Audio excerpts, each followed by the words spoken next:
বিগিনার্সদের জন্য indoor প্ল্যান্টসের sunburn খুবই common একটি সমস্যা হলেও অভিজ্ঞরাও অনেক সময় নিজেদের ছোটোখাটো ভুলের কারণে এর শিকার হয়ে থাকেন, যেমনটা আজ আমি হয়েছি।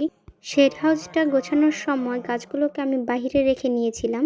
বাগানে কাজ করতে করতে সন্ধ্যা নেমে গিয়েছিল। এরপর আর গাছগুলোকে ভিতরে আনতে খেয়ালই ছিল না।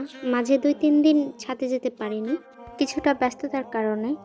তো যাই হোক, আজ এই সমস্যার সমাধান নেই, বৃক্ষালাপন থেকে কিছু টিপস শেয়ার করব। আসলে ইনডোর প্ল্যান্টস কখনোই কড়া রোদে রাখতে নেই।